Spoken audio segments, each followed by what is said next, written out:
ओम कात्यायनी महामाये महायोगिन्यधीश्वरी नंद गोपः सुतम देवी पतिम में कुरुते नमः। नमस्कार, आप देख रहे हैं कालचक्र। मैं हूं आपके साथ आशा झा और मेरे साथ कार्यक्रम में मौजूद हैं बेहद विशेष अंक लेकर हम आज आपके सामने उपस्थित हैं, क्योंकि करवा चौथ का विशेष त्योहार है। ऐसे में आज सारी इससे विशेष जानकारियां पंडित जी लेकर के हमारे समक्ष मौजूद हैं। सबसे पहले पंडित जी बहुत बहुत स्वागत है आपका। धन्यवाद। 20 बातें नहीं जानी तो अधूरा रह जाएगा करवा चौथ का व्रत। जरूर देखिए करवा चौथ स्पेशल काल चक्र। सौभाग्यवती भव। जी हाँ, सौभाग्यवती भव, क्योंकि अब सलामत रहेगा आपका सुहाग, मिलेगा पति को पैसा, प्रमोशन और सम्मान, क्योंकि कल है करवा चौथ का महापावन त्योहार। भारत में हर सुहागिन साल भर इस दिन का इंतजार करती है और 16 श्रृंगार में सजकर पूरे दिन अपने पति की लंबी उम्र के लिए व्रत उपवास रखती है और रात में चौथ के चांद को देखकर अपना व्रत पूरा करती है। लेकिन आपको करवा चौथ पर कौन सी 20 बातों का ध्यान रखना है जिससे पूरा हो आपका करवा चौथ का व्रत, क्योंकि बिना नियम और सावधानियों के करवा चौथ का त्योहार हो सकता है निष्फल। करवा चौथ पर किन चीजों का इस्तेमाल नहीं करना चाहिए, किस रंग के कपड़े बिल्कुल नहीं पहनने चाहिए, किन दिशाओं का ध्यान नहीं करना चाहिए और कौन से कार्यों से आपको दूर रहना चाहिए, यही आज कालचक्र में पंडित जी आपको विशेषकर बताने वाले हैं। तो आज जरूर ध्यान से देखिए, क्योंकि कल की तैयारी हम हमेशा कहते हैं आज से। तो आज का ये विशेष अंक करवा चौथ स्पेशल सौभाग्यवती भव जरूर देखिए। इसके अलावा अगर आपका भी कोई सवाल है तो आप हमें फोन कर सकते हैं। हमारा नंबर अब खुल चुका है, नोट भी कर लीजिए, नीचे स्क्रीन पर लगातार फ्लैश हो रहा है 01206652 तो चलिए आज की चर्चा की शुरुआत करते हैं और सबसे खास चीज से ही शुरू करते हैं, क्योंकि करवा चौथ का जब त्योहार है तो सबसे पहले आप यही जानना चाहेंगे कि पूजा करने का कौन सा सबसे शुभ मुहूर्त होगा, कल चंद्रमा का उदय किस वक्त होगा, कल का करवा चौथ क्यों है सबसे खास। आइए सबसे पहले इसी से जुड़ी विशेष जानकारी पंडित जी से हम ले लेते हैं। पंडित जी, पहले तो मैं ये भी जानना चाहती हूँ, इसके साथ साथ आप ये जरूर बताइए कि करवा चौथ का त्योहार कल चांद कब उगेगा, कब दर्शन किए जा सकते हैं, पूजा विधान सब कुछ, लेकिन क्यों विशेष हो जाता है? पति की लंबी उम्र की कामना के लिए पत्नियां ये व्रत करती क्यों हैं? कैसे फल मिलता है इसका? देखो, हमारे यहाँ सनातन धर्म में महिलाएं शक्ति का प्रतीक मानी जाती हैं। जिस तरह से भगवान भोलेनाथ देवताओं में महादेव माने जाते हैं, उनका नाम है शिव। शिव में ई अक्षर जो है वो शक्ति का वाचक है। अगर शिव में से ई निकाल दिया जाए तो शिव शव हो जाते हैं। शव माने मुर्दा। तो इस सृष्टि की कल्पना भी नहीं हो सकती है स्त्रियों के अनुपस्थिति में। इस सृष्टि की एक क्षण के लिए कल्पना नहीं हो सकती है और ये शक्ति की साम्राज्ञी होती है। जब जब देवताओं पर विपत्ति पड़ी है, चाहे सहस्राबाहु से राम का युद्ध हुआ हो, चाहे रावण से राम का युद्ध हुआ हो, और चाहे कहीं देवताओं का महिषासुर से, धूम्रलोचन से, रक्तबीज से, हर जगह ये नारी स्वरूपा शक्तियाँ, ये देवियाँ जा कर के देवताओं को इन्होंने त्राण दिया है, एक तरह से अभय वरदान दिया है। तो कहने का आशय ये है, ये देवियाँ अपना कठोर व्रत करके देवताओं पर भी अपना आधिपत्य प्राप्त कर लेती हैं। मैं जो विशेषकर पंडित जी जानना चाह रही हूँ, मतलब शिव जी की पूजा भी की जाती है अच्छे पति की प्राप्ति के लिए, लेकिन चंद्रदेव की पूजा से पति के लिए शुभता मिलेगी, उनके जीवन लंबा जीवन जिएंगे, ये कैसे? चंद्रदेव की पूजा यहाँ चंद्रदेव की पूजा का महत्व नहीं है बेटा। हाँ। यहाँ गणेश जी की पूजा होती है। चंद्रदेव की पूजा कहाँ होती है? चंद्रमा को केवल देखते हैं। गणेश चतुर्थी पर जब चंद्रमा उदय होता है तो उसी समय गणेश चतुर्थी का पवित्र काल होता है, लेकिन पूजा गणेश की ही होती है। अच्छा। अर्घ जो है चंद्रमा को दिया जाता है, इसलिए कि उदय हुए चंद्रमा को देखा जाता है। यहाँ चंद्रमा की बड़ी बात नहीं है, यहाँ बड़ी बात गणेश जी हैं। और गणेश जी जो विघ्न विनायक हैं, जो मंगल भवन है। सुमुखश्च दंतश्च कपिलो गजकर्ण का लंबोदरश्च विकटो विघ्नाशो विनायक धूम्रकेतु गणाध्यक्षो भालचंद्रो गजानन द्वादशैतान नामानि यह पढ़े सुनयादपि विद्यारंभे विवाहे च प्रवेशे निर्गमे था संग्रामे संकटे चैव विघ्नस्तस्य न जायते शुक्लां वरधरं देव शशिवर्णं चतुर्भुजं प्रसन्नवदनं ध्यायेत सर्वविघ्नो प्रशान्तये अभीष्टार्थ सिद्ध्यर्थ पूजत असुरासुरे सर्वविघ्न हरस्तस्मै गणाधिपतये नमः। कल करवा चौथ की पूजा का जो मुहूर्त है कुल 1 घंटे 18 मिनट का है। करवा चौथ पूजा का मुहूर्त कल शाम 5:36 से 6:54 तक ये करवा चौथ पर व्रत का समय है। चंद्रमा का उदय कल रात 8:15 पर होगा। उसी समय चंद्रमा को देख करके चंद्रमा को अर्घ्य दिया जाएगा और उसके बाद व्रती महिलाएं जल ग्रहण करेंगी। तो निश्चित रूप से देखिए, हमारा इतिहास बड़ा गौरवशाली इतिहास रहा है। हमारे यहाँ सती अनसुईया ने ब्रह्मा विष्णु महेश को बच्चा बना लिया और अपने गोद में उन्हें खिलाने पिलाने लगी। महालक्ष्मी महासरस्वती ये देवियां जा करके उनसे प्रार्थना कर रही हैं अपने पति के लिए और वो कहती हैं कि अपने पति को पहचान लो, ले जाओ अपने पति। फिर बाद में वो अनुनय विनय करती हैं तो वो उन्हें पुराने परिवेश में लाती हैं। ऐसा हमारे यहाँ सतियों का महत्व है।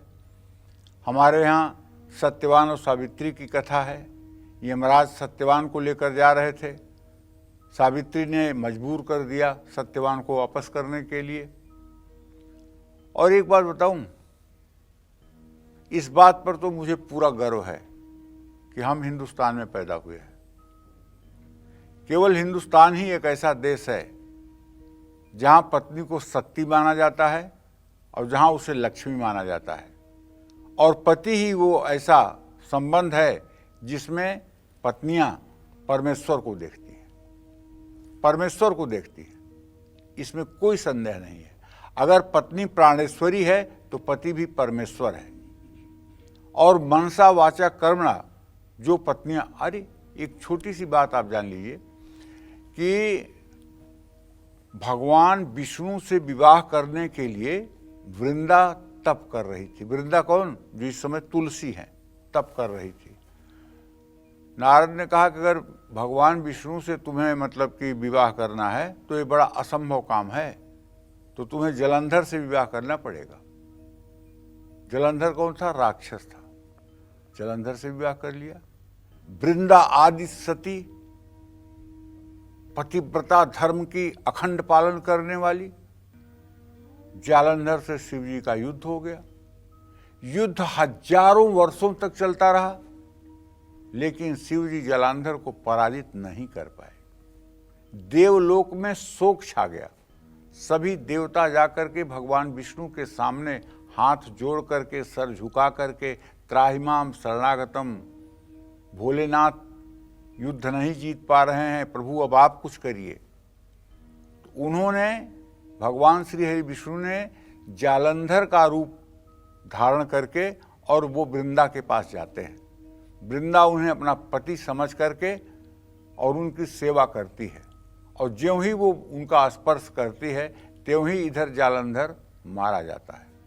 और जालंधर के मरने की कहानी सुन करके उसको बड़ा आघात लगता है कि कौन है, कैसे हुआ। वो अपना स्वरूप दिखाते हैं। कहती है कि मैं तो आजन्म आपकी ही भक्त हूँ, मैं चाहूँ तो आपको श्राप भी दे सकती हूँ, लेकिन श्राप नहीं दूंगी। ठीक है, भगवान विष्णु ने कहा तुम जो भी मुझसे वरदान चाहो वरदान ले लो। उसने कहा बस बिना मेरी उपस्थिति के आपकी पूजा अधूरी मानी जाए। जब तक मैं आपके साथ न रहूं तब तक आपकी पूजा अधूरी हो, आपकी पूजा पूरी न हो। भगवान ने कहा ठीक है, तुम तुलसी के रूप में धरती पर आ जाओ। जब तक तुलसी का पत्ता हमारे ऊपर नहीं चढ़ेगा तब तक हमारी पूजा सार्थक नहीं मानी जाएगी। और आज आप सुनते हैं वृंदावन। वृंदावन मतलब एक तुलसी का बहुत बड़ा वन है, जिसके कारण वहाँ का नाम है वृंदावन। वृंदा माने वही तुलसी। तो कहने का आशय ये है कि महिलाएं अपने तप बल से असंभव कार्य को भी संभव कर देती हैं, इसलिए ये श्रेष्ठ हैं, पूजनीय हैं, वंदनीय हैं और निश्चित रूप से इनका अपना कोई स्वार्थ नहीं होता है। ये कभी पति के लिए तो कभी पुत्र के लिए, कभी समाज के लिए, कभी देश के लिए अपना बलिदान देती रहती हैं। इनका अपना कोई स्वार्थ नहीं होता है, इसमें कोई संदेह नहीं है। जय मां विंध्यवासिनी। पंडित जी, हम क्योंकि करवा चौथ से जुड़े उपायों की तो हम बात करेंगे, लेकिन शास्त्रों में भी आप शास्त्र सम्मत बहुत बातें करते हैं, बताते हैं, तो शास्त्रों में भी तो कुछ कहा गया होगा करवा चौथ को लेकर के। करवा चौथ को लेकर के ये कहा गया है कार्तिक के महीने में कृष्ण पक्ष की चतुर्थी तिथि पर, ये गणेश जी की चतुर्थी तिथि है। जो महिलाएं गणेश जी की पूजा उपासना करती हैं और चंद्रमा को देख करके अर्घ देती हैं। देखो आशा, केवल करवा चौथ पर गणेश जी को देख अर्घ नहीं दिया जाता है। माघ के महीने में जो संकष्टी गणेश चतुर्थी आती है, वो सबसे बड़ी चतुर्थी है। उस दिन भी महिलाएं अपना व्रत चंद्रमा को ही देखकर खोलती हैं। तो गणेश के जितने व्रत होते हैं वो बिना चांद देखे नहीं खोले जाते हैं, ठीक है ना। तो माघ के कृष्ण पक्ष की चतुर्थी तिथि को संकष्टी गणेश चतुर्थी कहते हैं। उस दिन भी चंद्रमा को देख करके ही व्रत खोला जाता है। तो ऐसे में ये व्रत जो है वो सिर्फ और सिर्फ गणेश जी को टारगेट करके और गणेश जी की उपासना करके सफलता को प्राप्त होता है। करवा चौथ दो शब्दों से मिलकर बना है। करवा यानी मिट्टी का बर्तन और चौथ यानी गणेश जी का प्रिय तिथि चतुर्थी। करवा चौथ व्रत के बारे में कई कथाएं प्रचलित हैं। कहा जाता है कि एक बार देवताओं और राक्षसों के बीच भयंकर युद्ध चल रहा था। देवताओं ने सोचा कि वह राक्षसों से पराजित हो जाएंगे। ऐसे में देवता ब्रह्मा जी के पास पहुंचे और उनसे राक्षसों पर विजय पाने का उपाय पूछा। तब ब्रह्मा जी ने देवताओं को उपाय समझाते हुए बताया कि करवा चौथ कार्तिक मास के कृष्ण पक्ष की चतुर्थी तिथि को है। ऐसे में अगर सभी देवताओं की पत्नियां करवा चौथ का निर्जल व्रत रखें तो उन्हें अखंड सौभाग्य की प्राप्ति होगी और आप राक्षसों से जीत जाएंगे। ब्रह्मा जी के कहने पर सभी देवताओं की पत्नियों ने उपवास किया और देवताओं ने राक्षसों पर विजय प्राप्त की। यह भी एक कथा आती है। जय मां विंध्यवासिनी। और करवा चौथ पर कई सारे नियम हैं जिनका हम पालन करते हैं। जैसे हर तीज त्योहार पर हम करते हैं, वैसे ही करवा चौथ पर भी कुछ नियम बने हुए हैं। उनका पालन करना कितना ज़रूरी है। जैसे करवा चौथ पर जब चांद को देखा जाता है तो छलनी में दिया रखा जाता है। पंडित जी, वो दीपक जो रखा जाता है वो किस चीज़ का बना होना चाहिए? मार्केट में आजकल बहुत कुछ उपलब्ध है। और साथ ही किस एक चीज़ के बिना करवा चौथ की पूजा अधूरी है? जी हाँ, एक चीज़ ऐसी कौन सी है अगर उसके बिना आप पूजा करती हैं तो एक तरीके से वो पूजा ही अधूरी रह जाती है। ये पंडित जी से जान लेते हैं। पंडित जी, एक तो दिया किस चीज़ का और वो चीज़ कौन सी है जिसके बिना पूजा? देखिए, करवा के बिना करवा चौथ की पूजा नहीं होती है। करवा को करक भी कहते हैं, जो मिट्टी का बना हुआ एक बर्तन है और उसमें भरा हुआ जल जो है वो भगवान गणेश का प्रतिनिधित्व करता है, क्योंकि भगवान गणेश जल तत्व के कारक हैं।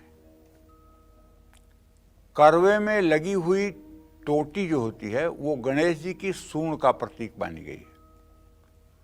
तो करवा चौथ में मिट्टी के करवे में जल भरकर पूजा में रखने से मंगल ही मंगल होता है। करवा चौथ की पूजा में अगर आटे का दिया बनाया जाए, उसमें थोड़ी सी हल्दी डाल दी जाए, तो इसका अपने आप में बहुत महत्व है। करवा चौथ की पूजा में आटे का दीपक जरूर जलाना चाहिए। आटे का दिया बना करके उसमें तिल का भर करके और एक कलावे की बाती डालकर ये वाला दिया जरूर जलाना चाहिए। आटे का दीपक शुद्ध अन्न से निर्मित होता है। आटे का दीपक संकट को दूर करने वाला और प्रेम को बढ़ाने वाला होता है। आटे के दीपक से न सिर्फ वैवाहिक जीवन में सुख शांति रहती है, बल्कि परिवार पर माँ अन्नपूर्णा की कृपा भी बनी रहती है। अन्नपूर्णे सदा पूर्णे शंकर प्राण वल्लभे ज्ञान वैराग्य में देह भिक्षाम देह च पार्वती। तो करवा चौथ के दिन ही नहीं, माँ दुर्गा, हनुमान जी, श्री गणेश, भगवान शिव, भगवान विष्णु के मंदिरों में आटे का दीपक जलाने से कर्ज से सद्य मुक्ति मिलती है। शादी में अगर आ रही रुकावट है तो वो भी दूर होती है। नौकरी और कारोबार पर संकट है तो वो भी टलता है।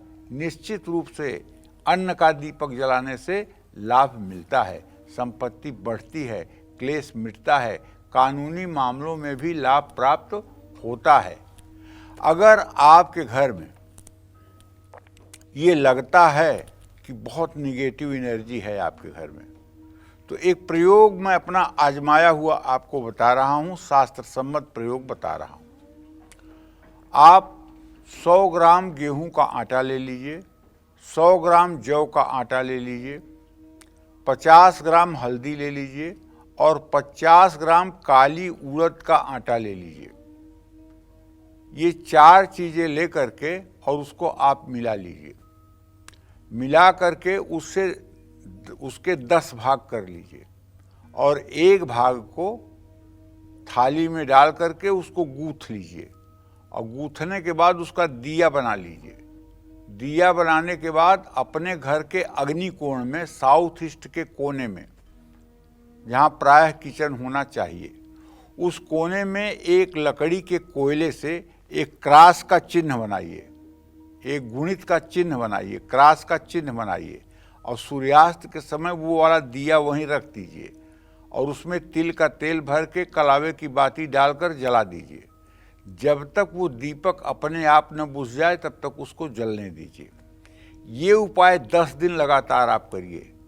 मैं गारंटी के साथ कह सकता हूँ कि आपके घर पर अगर किसी तरह का कोई अभिचार दोष है, किसी भी प्रकार का कोई तंत्र मंत्र क्रियाओं का दोष है, हर समय आपके घर में अगर बीमारी ने डेरा डाल रखा है, दरिद्रता भयंकर भूकंप ला रही है आपके घर में, तो आप विश्वास करिए ये 10 दिन दीपक अगर आप जला लेंगे तो आपकी ज़िंदगी बदल जाएगी। और इस 10 दीपकों को एक जगह जो है इकट्ठा करते जाइए उत्तर पश्चिम के कोने में। जब 10 दिया इकट्ठे हो जाएं तो उसको ले जाकर किसी पवित्र नदी में विसर्जित कर दीजिए। ये उपाय आप करके देखिए, इससे आपका आने वाला एक एक दिन मंगलमय होगा। और इस उपाय को हर समय 6-6 महीने पर करते रहना चाहिए, क्योंकि देखिए नज़र लगाने के लिए किसी मंत्र पढ़ने की ज़रूरत नहीं होती है। आपका घर किसी को बहुत पसंद आ गया, नज़र लग गई। आपका वैभव किसी को बहुत पसंद आ गया, हाय लग गई। ये हाय और नज़र, इसका कोई काट नहीं है। इसका अगर कोई काट है तो ये 4 प्रकार के अनाज का दीपक अगर अपने घर के अग्नि कोण में लकड़ी के कोयले से क्रॉस का चिन्ह बना करके और उस क्रॉस के स्थान पर रख करके आप जलाएंगे तो इससे लाभ निश्चित मिलेगा, इसमें कोई दो राय नहीं है। और एकदम आपकी पूरी जिंदगी यू टर्न ले लेगी, इसमें कोई संदेह की गुंजाइश नहीं है। जय मां विंध्यवासिनी। और आगे बढ़ने से पहले एक बार फिर दर्शकों को बता दूं, नीचे स्क्रीन पर अगर आपका कोई भी सवाल है, चाहे करवा चौथ से ही जुड़ा क्यों ना हो, नीचे स्क्रीन पर नंबर फ्लैश हो रहा है, आप उस नंबर पर फोन कर सकते हैं। पंडित जी से अपनी समस्या का समाधान भी जान सकते हैं, प्रश्नों का जवाब भी। हमारे साथ सरिता जी इस वक्त दिल्ली से कॉलर जुड़ चुकी हैं, उनका फोन ले लेते हैं। सरिता जी, स्वागत है आपका कालचक्र में, अपना प्रश्न पूछिए पंडित जी से। सरिता जी सुन पा रही हैं? हेलो। हाँ बोलो बेटा। नमस्कार पंडित जी। खुश रहो। हेलो। हाँ बोलो, बोलते रहो। सर मुझे अपने पति के बारे में पूछना, उनकी जन्मतिथि है 1 जनवरी 1988। जी जी सर, दिल्ली का जन्म है उनका। जी। उनका भी तबीयत थोड़ी ठीक नहीं रहती, हमने अपना घर लिया है। नौकरी में तरक्की कब मिलेगी, आने वाला समय कैसा रहेगा? देखो तुम निश्चिंत रहो, 15 तारीख के बाद, 15 नवंबर के बाद तुम्हारे पति का स्वास्थ्य बिल्कुल ठीक हो जाएगा, इसमें कोई दो राय नहीं। और मैं इस बात की गारंटी देता हूं कि बहुत समय तक उनका स्वास्थ्य एकदम अच्छा और बढ़िया वाला रहेगा। अगर जल्दी चाहती हो कि उनका स्वास्थ्य ठीक हो जाए तो उनसे कहो कि सुबह नहा करके सूर्य को जल दे करके और पूजा स्थान में आकर के 24 बार गायत्री मंत्र बोले, क्योंकि तुम्हारे प्रश्न के हिसाब से तुम्हारे पति भाव का स्वामी सूर्य हुआ, जो इस समय नीच राशि में गोचर कर रहा है केतु के साथ, जिसके कारण शरीर में थकान, हल्की हल्की मतलब कि बुखार की शिकायत और शरीर का कमजोर होना, ये सब सारी बातों का संकेत मिल रहा है। अगर सूर्य की उपासना करना शुरू कर दें और पूरे कार्तिक महीने सूर्योदय के समय नहा करके सूर्य को अर्घ दे करके 24 बार गायत्री मंत्र बोल दें, तो मैं कहता हूं कि दुनिया की कोई ताकत नहीं है कि उन्हें टेबलेट खाने पर मजबूर होना पड़े। वो स्वस्थ हो ही जाएंगे, इसमें कोई दो राय नहीं। हाँ, नहाते समय इस बात का जरूर ध्यान रखें कि गुनगुने पानी से नहाएं, बहुत ठंडे पानी से ना नहाएं। बस इस विषय का ध्यान रखना है आपको।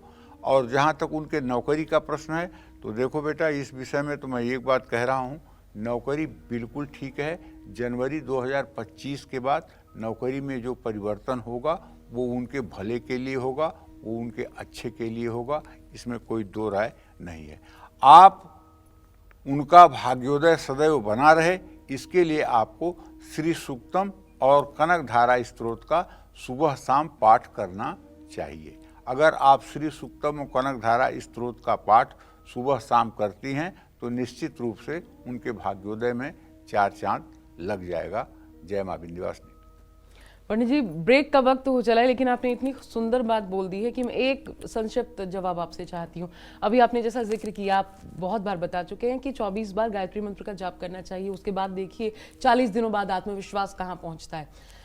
तो पूजा स्थल पर आकर या फिर दोनों हाथ उठा करके सूर्य देव को देखते हुए वहीं जहां आपने जल दिया वहीं करना चाहिए, और दोनों में फर्क क्या पड़ जाता है? देखो, ऐसा है आशा, इसके विषय में ये है कि जहाँ हम अर्घ देते हैं वहाँ हमें 3 बार बोलना चाहिए, ओम ब्रह्म स्वरूपिणे सूर्य नारायणाय नमः। ओम ब्रह्म स्वरूपिणे सूर्य ओम नारायणाय। घृणी सूर्याय नमः और ब्रह्म स्वरूपिणे में क्या अंतर पड़ता है? ओम घृणी सूर्याय जो है ये पौराणिक मंत्र है सूर्य का, और ओम ब्रह्म स्वरूपिणे सूर्य नारायणाय नमः ये अर्घ देने का मंत्र है। अच्छा, ओम उत्तम है घृणी ये। सूर्याय नमः जो है वो अर्घ देने का मंत्र नहीं है, लेकिन आप अगर बोलते हैं तो कोई दोष नहीं है, वो पौराणिक मंत्र है। और ये मंत्र जो है, जो मैं बता रहा हूँ, ओम ब्रह्म स्वरूपिणे सूर्य नारायणाय नमः, ये अर्घ देने का मंत्र है। ठीक है। अब अपने पूजा स्थान में आकर के जब व्यक्ति खड़ा होता है तो 24 बार ही मैं क्यों बताता हूँ, इसलिए कि गायत्री में 24 अक्षर होते हैं। गायत्री में खड़े होकर के जब दोनों हाथ ऊपर उठाया जाता है तो मूलाधार से लेकर सहस्रार तक सुषुम्ना जो है वो एक सीधी रेखा में हो जाती है।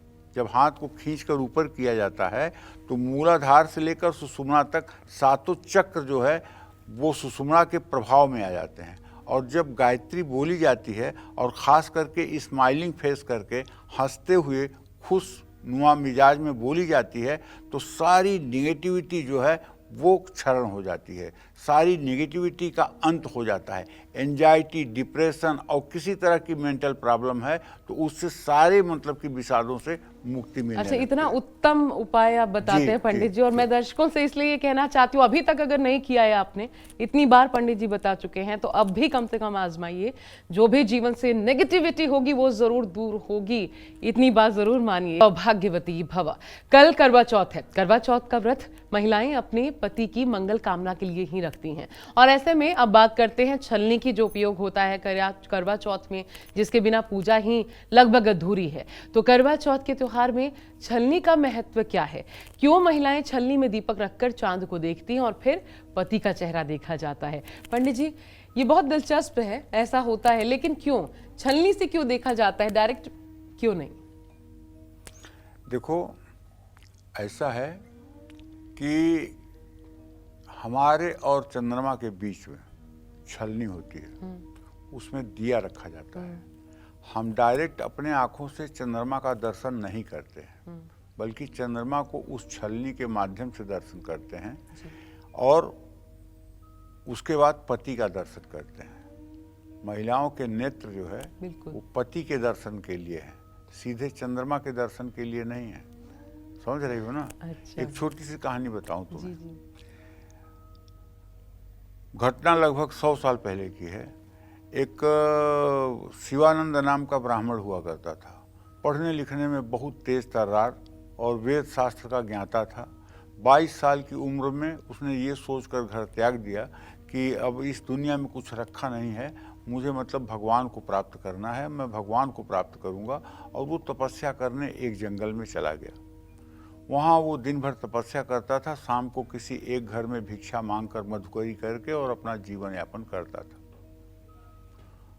बस एक दिन की बात है कि वो पेड़ के नीचे बैठ के तपस्या कर रहा था। एक बगुला जो होता है ना, उसकी जो फीमेल होती है बगुली, उसने उसके सर पे बीट कर दिया। तो इसने देखा कि ये कौन है, तो देखा तो ऊपर बगुली बैठी हुई थी। जब बगुली को उसने ध्यान से देखा तो बगुली जल करके नीचे आकर के गिर गई, जल गई।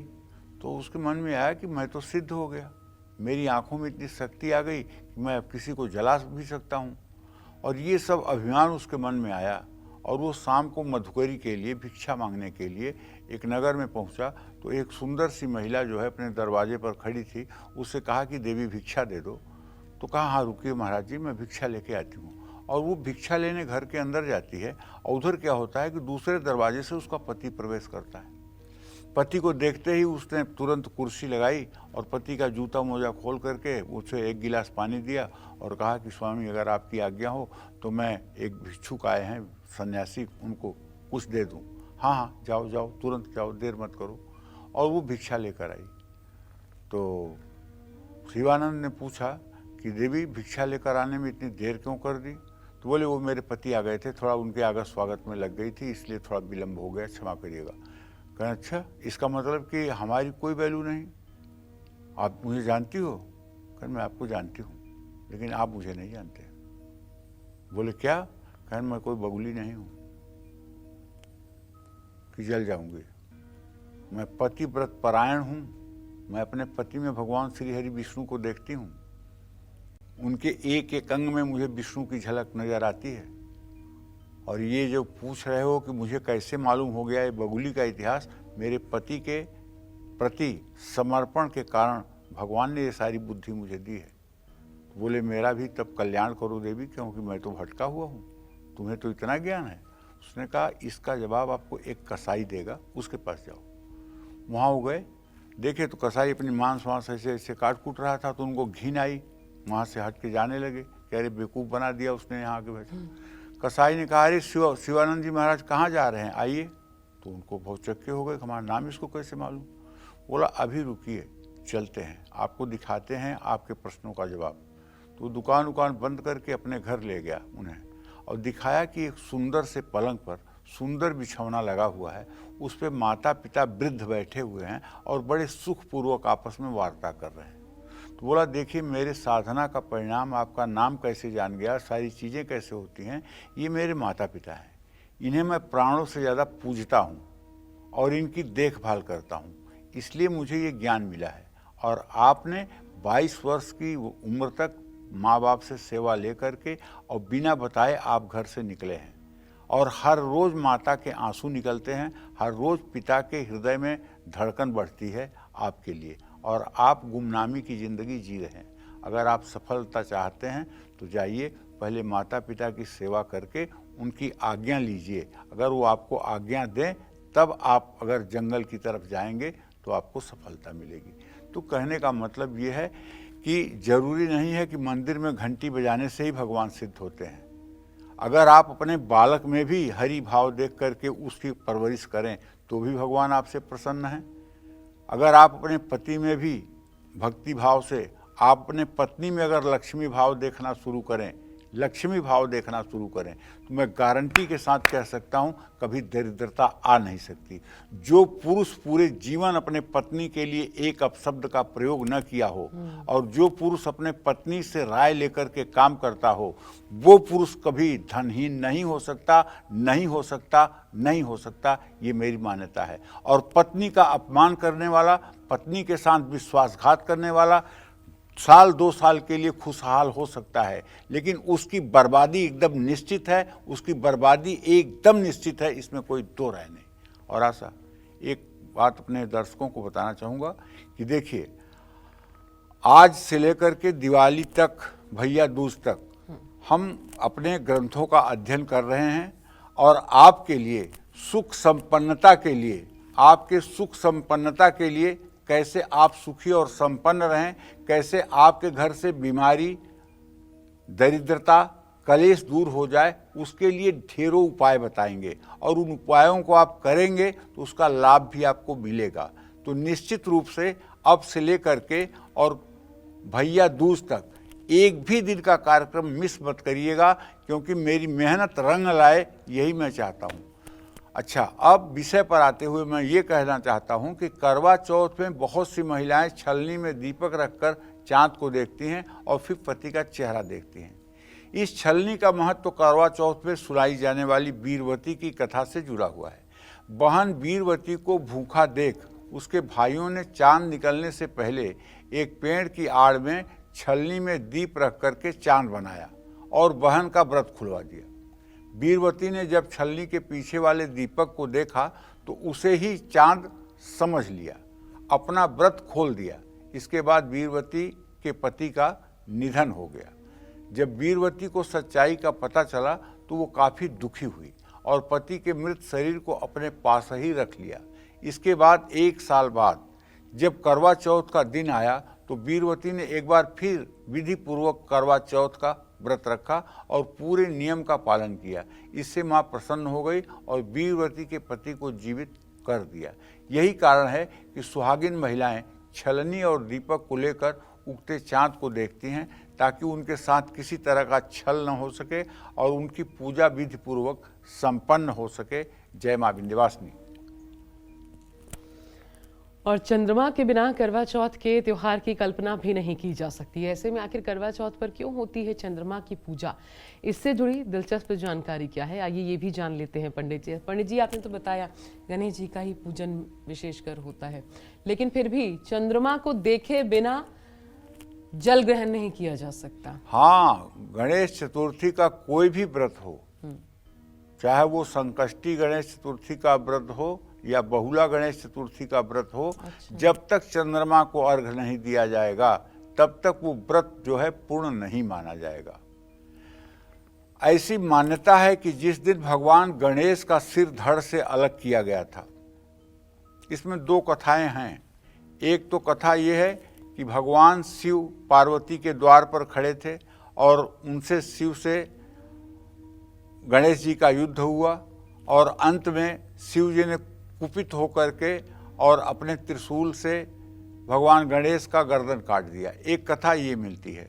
दूसरी कथा ये मिलती है कि जब गणेश पैदा हुए तो सभी देवता, सभी देवलोक के लोग जा कर के उनको आशीर्वाद दे रहे थे और शनि देव भी पहुंच गए थे। तो शनि देव दूर खड़े थे। माता पार्वती ने कहा, शनि तुम इतने दूर क्यों खड़े हो? उन्होंने कहा, माँ मैं अपशकुन वाला हूँ, मैं यहीं से गणेश जी को प्रणाम कर लेता हूँ। अरे तुम क्या अपशकुन वाले हो? ब्रह्मा विष्णु महेश सब लोगों ने इनको आशीर्वाद दे दिया है अजर अमर होने का, अब तुम अपशकुन क्या हो? इनके लिए तुम अपशकुन थोड़ी हो, तुम आओ और गणेश जी का दर्शन करो। शनि ने कहा, नहीं माँ रहने दो, मैं ऐसे ही मन में नमस्कार कर लेता हूँ। लेकिन पार्वती माता के ज़्यादा कहने पर शनिदेव नज़दीक गए और बोले, माँ पूरे शरीर पर इनके काला कपड़ा ढक दीजिए, केवल चेहरे का दर्शन करवा दीजिए। पार्वती ने ऐसा ही किया और ज्यों शनि की दृष्टि गणेश के ऊपर पड़ी त्यों गणेश का सर कट करके आकाश की तरफ उड़ चला।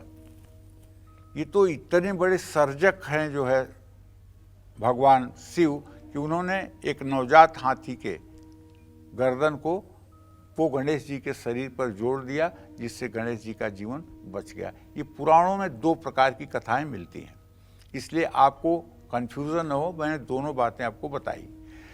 अच्छा, उनका सिर जो है वो चंद्रलोक चला गया। ऐसा कहा जाता है कि आज भी उनका सिर वहाँ मौजूद है, इसलिए करवा चौथ पर चंद्रमा की पूजा का विधान है। कार्तिक मास के कृष्ण पक्ष की चतुर्थी तिथि को चंद्रमा की पूजा करने से वैवाहिक जीवन सुखी रहता है। जैसे चंद्रमा शीतल है, वैसे ही हमारे रिश्तों में शीतलता बनी रहती है। क्लेश और द्वेष रिश्तों से दूर रहें, इसके लिए करवा चौथ पर चंद्रमा की पूजा का भी विधान है। तो चंद्रमा की पूजा करने से मनोकामना पूरी होती है। जय मां विंध्यवासिनी। तो चंद्रमा के पूजा का महत्व क्या है, क्यों की जाती है चंद्रमा की पूजा, ये आपने जान लिया पंडित जी से। लेकिन करवा चौथ में सुबह की सरगी, शाम की पूजा और चंद्रमा को अर्घ्य देते समय भी किन दिशाओं का खास ध्यान हमें रखना चाहिए पंडित जी? किस दिशा में ये पूजाएं होनी चाहिए, अलग अलग है या पूरब? देखो ऐसा है, आशा, विवाहित स्त्रियों के लिए करवा चौथ का व्रत अखंड सौभाग्य का कारक माना जाता है। करवा चौथ में सुबह की सरगी दक्षिण पूर्व दिशा में बैठ करके ग्रहण करने से बचना चाहिए, मतलब साउथ ईस्ट में नहीं बैठना चाहिए। ये बात ध्यान रखिए, अपने घर के साउथ ईस्ट में बैठ करके सरगी का सेवन नहीं करना चाहिए। करवा चौथ की शाम की पूजा करते समय और कथा सुनते समय अपना मुख उत्तर या पूर्व दिशा में ही रखना चाहिए। करवा चौथ की रात चंद्रमा को अर्घ देते समय थोड़ा सा उत्तर पश्चिम दिशा की ओर खड़े होकर के अर्घ देने का प्रयास करना चाहिए। उत्तर पश्चिम दिशा चंद्रमा की दिशा है। करवा चौथ के दिन महिलाओं को दक्षिण दिशा के कमरे में नहीं रहना चाहिए। करवा चौथ के दिन अपने परिवार के साथ ज़्यादा से ज़्यादा समय घर की दक्षिण पश्चिम दिशा में बिताना चाहिए। ये सब ऐसे उपाय हैं जो छोटे छोटे उपाय हैं, जिसमें कोई परिश्रम नहीं है, लेकिन ये जीवन को सुलभ और संपन्न बनाते हैं, इसमें कोई दो राय नहीं है। जय मां विंध्यवासिनी। और अब ये भी जान लीजिए कि करवा चौथ की पूजा आपको जिस कमरे में करनी है, उस कमरे से जुड़े किन वास्तु नियमों को आपको जरूर इस करवा चौथ फॉलो करना चाहिए। पंडित जी, वास्तु कैसे जुड़ जाता है, किन चीजों का पालन करें? देखो, वास्तु माने होता है व्यवस्था। वास्तु माने होता है व्यवस्था। आप जितने व्यवस्थित ढंग से जीवन जिएंगे, आपका जीवन उतना ही व्यवस्थित रहेगा। इसीलिए मैं बार बार कहता हूँ कि अपना ड्रेस और एड्रेस दोनों ठीक रखिए। ड्रेस का मतलब आपका परिवेश जो देखते ही किसी के दिल में छा जाए, किसी के मन में छा जाए, सामने वाला व्यक्ति कुर्सी छोड़कर खड़ा हो जाए, आपको बैठने के लिए कहे, ऐसा व्यक्तित्व तो आपको, क्योंकि first impression is last impression. जब किसी व्यक्ति से आप मिलते हैं ना, तो पहला जो आपका प्रभाव उसके मन मस्तिष्क पर पड़ता है, वो प्रभाव सदा के लिए अमिट हो जाता है। तो करवा चौथ की पूजा आपको जिस कमरे में करनी है, वहाँ की साफ सफाई का विशेष ध्यान रखिए। और मैं तो कहूँगा, पूजा वाले कमरे के पास बाथरूम या टॉयलेट नहीं होना चाहिए, इसका भी ध्यान रखिएगा। सुबह सरगी लेते और देते समय भी साफ सफाई का ध्यान रखिएगा। ये सरगी सास और बहू के बीच में होता है। कभी भी दक्षिण दिशा की ओर मुंह करके ना सरगी खाएं, ना सरगी लें, ना शाम को पूजा करें और ना ही रात को चंद्रमा को अर्घ दें।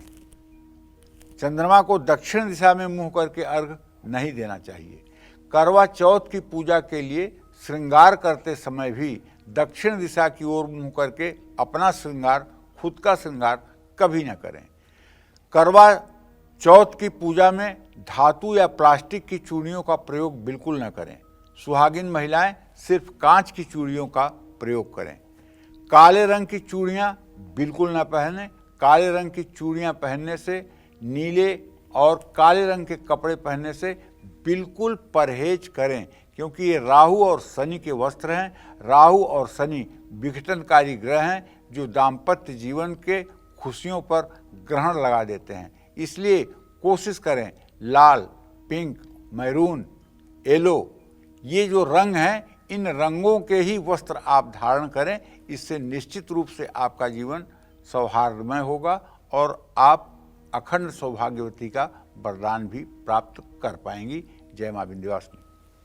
और करवा चौथ की पूजा कुछ राज्यों में होती है पंडित जी। करवा चौथ का व्रत जो होता है हर जगह तो होता नहीं, लेकिन जहाँ पर होता है, क्योंकि कई अन्य जगह तीज होती है, तो लेकिन जहाँ होता है, क्या वहाँ की महिलाओं को किसी भी परिस्थिति में करवा चौथ का व्रत रखना चाहिए? जैसा आप हमेशा बताते हैं, बीमार बुजुर्ग, उनको छूट होती है, या किसी भी परिस्थिति में रखना देखो, चाहिए? किसी भी परिस्थिति में रखने के लिए शास्त्र आज्ञा नहीं करता है, पहली बात।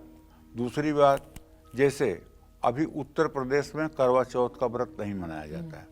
उत्तर प्रदेश के लोग हरितालिका तीज मनाते हैं, जो अपने आप में बहुत क्लिष्ट और कठिन व्रत है, जिसमें 24 घंटे तक थूक भी नहीं निगलने की आज्ञा है। वो शिव जी के लिए किया जाता है। और सुबह महिलाएं, उनके जितने भाई रहते हैं, उतने दाने गिन करके चना के निगलती हैं और उसके बाद व्रत खोलती हैं। वो हरितालिका तीज मनाई जाती है। जितना मेहंदी, आलता लगाने का, नए कपड़े पहनने का करवा चौथ में विधान है, उतना उसमें भी विधान है। तो करवा चौथ अब तो मतलब कि पूरे भारत में लोग इसको जान गए हैं, फिल्मों के माध्यम से और सीरियल के माध्यम से इसके बारे में बड़ी जागरूकता आ गई है। अब बहुत लोग करने भी लगे बहुत हैं, लोग करने भी लगे हैं। जैसे हाँ, छठ हाँ, के लिए। बहुत लोग करने भी लगे हैं। तो कहने का आशय यह है कि देखिए, गर्भवती महिला, अगर गर्भवती कोई महिला है और 4 महीने से ज़्यादा का गर्भ है, तो उसे ये करवा चौथ का व्रत नहीं करना चाहिए। उससे ये व्रत अपने पति से करवाना चाहिए, और पति का किया हुआ व्रत जो है उसको पूरा लागू होगा और उसका व्रत नहीं टूटेगा। मैं इससे जुड़ा अगला सवाल भी आपसे पूछना चाहती थी, लेकिन उससे पहले एक बार फिर पंडित जी अपने दर्शकों के लिए जरूर बता दें कि अब से लेकर के दिवाली तक कालचक्र बहुत ध्यान से देखिएगा। आपकी फाइनेंशियल कंडीशन कैसी भी हो, उससे जुड़ी आपकी कोई भी समस्या हो, जीवन में किसी भी प्रकार का दुख, संकट, बजट गड़बड़ा रहा हो, हर एक सवाल का जवाब, आपके हर एक समस्या का समाधान पंडित जी आपको देने वाले हैं, बहुत अचूक उपायों के जरिए। इसलिए अब से लेकर के दिवाली तक कालचक्र बिल्कुल मत मिस करिएगा। और अब पंडित जी, जैसा आपने कहा, मैं वही पूछना चाहती हूँ कि महिलाओं के लिए क्या पति रख सकते हैं? मान ली, ये तो आपने बताया कि अगर महिला नहीं कर सकती तो पति से करवाएं, लेकिन क्या महिलाओं के लिए पति भी कर सकते हैं? महिलाओं के लिए भी कोई व्रत होता है? ऐसा है बेटा, हमारे यहाँ जो है शास्त्रों में महिला को शक्ति माना गया है, और अगर कोई पुरुष प्रतापी है तो उसके पीछे कोई महिला जरूर होगी। अगर छत्रपति शिवाजी ने हिंदू पद पातशाही की स्थापना की तो उसके पीछे जीजा माता थी। कोई भी पुरुष अगर परम पुरुषार्थ को प्राप्त करता है तो उसके पीछे उसके पत्नी की बहुत बड़ी भूमिका कहा भी जाता है, there is always a बहुत woman behind बड़ी, a successful man। बहुत बड़ी भूमिका होती है जी। रही बात पत्नी के व्रत करने की, तो अग्नि के सामने साक्षी लेकर के पति ये व्रत लेता है कि मैं आजीवन आपकी रक्षा करूंगा, आपके बाह्य अंगों की और आपके जीवन यापन की संपूर्ण जिम्मेदारी उठाऊंगा। तव चित्तम मम चित्ते वाचा वाच्यम न लोपयेत। हमारे तुम्हारे बीच में कुछ भी छिपा नहीं रहेगा। हम एक दूसरे के साथ पारदर्शी व्यवहार करेंगे और हम आपके सम्मान के लिए जितना भी पुरुषार्थ हो सकता है उस पुरुषार्थ को करेंगे। धार्मिक कार्यों में कभी अवरोध नहीं उत्पन्न करेंगे। आप धार्मिक कार्य जब भी करना चाहें उसके लिए हर समय हमारी सहमति रहेगी। आप मायके किसी उत्सव में जाना चाहेंगी तो मैं उसे रोकूंगा नहीं। इस तरह से 7 वचन दे करके कन्या वर के वाम पक्ष में आती है और उन सारी मर्यादाओं का पालन बहुत अच्छी तरह से पति और पुरुष करते हैं। ये बात अलग है कि देखो, संस्कृति और सभ्यता ये दोनों चीज़ों में अंतर है। संस्कृति वो है जो सनातन से एक जैसे चली आ रही है। जैसे शिवलिंग का अभिषेक होता था तो शिवलिंग का अभिषेक होगा। सत्यनारायण भगवान की कथा में शालिग्राम की शिला जो है पंचामृत में धोई जाती थी तो धोई जाती है आज भी। लेकिन सभ्यता जो है वो आज के 40 साल पहले लोगों को टाट पट्टी पे बैठा करके भोजन जिमाया जाता था। लेकिन आज ऐसे मतलब कि स्टाल लगा करके और लोग ऐसे अपने हाथ से ले करके खाना खा रहे हैं। ठीक है ना। पहले क्या था कि हमारे यहाँ शादी और विवाह, ठीक है, छोटे छोटे बच्चों की शादी और विवाह होता था। लेकिन आज सभ्यता बदली है तो आज मैच्योर लड़के लड़कियों की शादी हो रही है। तो कहने का मतलब समय के हिसाब से सभ्यता परिवर्तनशील है। सभ्यता जो है समय के हिसाब से बदलती जाती है। तो हम ये कहना चाहते हैं कि देखिए, अगर कोई महिला व्रत करने में जरा सा भी असमर्थ है तो उसे जिद करके व्रत नहीं करना चाहिए। उसे तुरंत अपना व्रत अपने पति को दे देना चाहिए, क्योंकि पति भी उसका अर्धांग है और पति के द्वारा किया हुआ व्रत भी उसी महिला को मिलेगा, इसमें कोई दो राय नहीं है। और पति का तो संपूर्ण पुरुषार्थ ही पत्नी की सुरक्षा में लगा हुआ है। अगर पत्नी नाम की चीज संसार से हटा दी जाए तो कोई घर में न रहेगा भैया। सब जाकर के किसी न किसी मंदिर मठ में जो है 2 रोटी खा करके वहीं लेटे रहेंगे। कोई घर में न रहेगा, कोई करियर के पीछे भूत बन के नहीं भागेगा, कोई 12 घंटे 14 घंटे मेहनत नहीं करेगा। बस बंगला साहब गुरुद्वारा पहुंच गए, 2 रोटी जिम लिए, किसी एमपी साहब के कोठी पे चले गए, वहाँ जमीन पे सो गए, ऐसे दिन बिता लेंगे लोग। तो महिलाओं का तो बहुत बड़ा रोल है। और हमारे लिए फिलहाल इसी के साथ वक्त एक और ब्रेक का हो चला है। लेकिन क्या कुंवारी कन्याएं शादी तय हो जाने पर करवा चौथ का व्रत रख सकती हैं या कुंवारी रहते रख सकती हैं अच्छे पति के लिए? ये तमाम जानकारियां आपके लिए लेकर आए। कन्याएं शादी तय हो जाने पर क्या करवा चौथ का व्रत रख सकती हैं? अगर ऐसा है तो क्या उनको भी उसी तरह से पूजा करनी है जिस तरह से शादीशुदा महिलाएं करती हैं? ये इस बारे में भी जान लेते हैं पंडित जी से। पंडित जी, कई जगह ऐसा है विधान कि करती हैं लड़कियां, ये करना ठीक होता है क्या और किस तरीके से करें? रिवाज वही फॉलो करें? देखो, इसका 2 उत्तर है जी। एक तो मैं भागवतिक उत्तर देना चाहूँगा, एक लौकिक उत्तर देना चाहूँगा। भागवतिक उत्तर ये है कि अगले घंटे का ही हमारा ठिकाना नहीं है कि हम इस रहेंगे कि इस कसाई वाड़े से चले जाएंगे। तो शादी अगर 6 महीने बाद होनी है तो कोई ज़रूरी नहीं कि 6 महीने हम रहेंगे या 6 महीने वो रहेगा। ठीक है, तो उस बात को निमित्त मान के अभी मैं उसे मन में पति मान लेना और कल को कुछ हो जाए तो फिर आप विवाह योग्य नहीं रह जाएंगे। ठीक है ना? ये तो भागवतिक उत्तर है। लौकिक उत्तर ये है कि हाँ, जब वाणी से चयन हो गया, जब वचन मतलब कि वचन का पाणी ग्रहण हो गया, वचन से पाणी ग्रहण हो गया, मन ने मान लिया कि इससे विवाह होने वाला है, तो उसके लिए मतलब कि व्रत किया जा सकता है। लेकिन भागवतिक उत्तर अगर आप चाहेंगी तो वो यही है कि इस कसाई वाड़े में किसी की ज़िंदगी की कोई मतलब कि नहीं है। तो कुंवारी कन्याएं जिनका रिश्ता तय हो चुका है वो भी करवा चौथ का व्रत रख सकती हैं। कुंवारी कन्याओं को करवा चौथ के व्रत के दिन भगवान शिव, माँ पार्वती की पूजा करनी चाहिए। ऐसी कामना करनी चाहिए कि जैसे शैलपुत्री पार्वती ने घोर तपस्या करके भगवान शंकर को प्राप्त कर अखंड सौभाग्य प्राप्त किया था, वैसा भी उनको भी सौभाग्य मिले। जिन लड़कियों का विवाह नहीं हुआ है लेकिन शादी तय हो चुकी है, उनके लिए सर्गी के नियम जरूरी नहीं है। ऐसी लड़कियां निर्जला उपवास या निराहार उपवास रख सकती हैं। कुंवारी लड़कियां करवा चौथ के व्रत में चंद्रमा को जल भी चढ़ा सकती हैं, लेकिन छलनी से चंद्रमा को ना देखें। जय मां विंध्यवासिनी। और करवा चौथ पर किन चीज़ों का इस्तेमाल बिल्कुल भी नहीं करना चाहिए, भूल कर भी नहीं, किन चीज़ों का दान करना चाहिए, इसके बारे में भी जानेंगे पंडित जी से। करवा चौथ पर किन चीज़ों का इस्तेमाल बिल्कुल नहीं करना चाहिए, किन चीज़ों का दान करना चाहिए, दान का भी महत्व है, चलिए ये भी जान लेते हैं पंडित जी से। पंडित जी, इस्तेमाल क्या ना करें और किस चीज़ का दान महत्व है? देखिए, करवा चौथ वाले दिन सुहागिन महिलाओं के हाथों में मेहंदी जरूर लगी होनी चाहिए, पैरों में आलता जरूर लगा होना चाहिए, काले और सफेद रंग के कपड़े बिल्कुल नहीं पहनना चाहिए। काला रंग शनि और राहु का प्रतिनिधित्व करता है और सफेद रंग चंद्रमा और शुक्र का प्रतिनिधित्व करता है। लेकिन सफेद रंग को पहनने से जो भोग विलास की चीजें हैं वो दूर होने लगती हैं। तो इसलिए सफेद और काले वस्त्र से परहेज करना चाहिए। करवा चौथ के दिन सिलाई और कढ़ाई भूल करके भी नहीं करना चाहिए। करवा चौथ के दिन कैंची, सुई, चाकू का प्रयोग करने से भी खुद बचना चाहिए। अगर घर में सब्जी भी काटनी है तो व्रती महिलाओं को नहीं काटना चाहिए, उन लोगों से कटवाना चाहिए जो व्रत नहीं है। परिवार के लिए बिना प्याज और लहसुन का ही भोजन बनाना चाहिए। सफ़ेद रंग की चीज़ों का दान भी करवा चौथ वाले दिन नहीं करना चाहिए।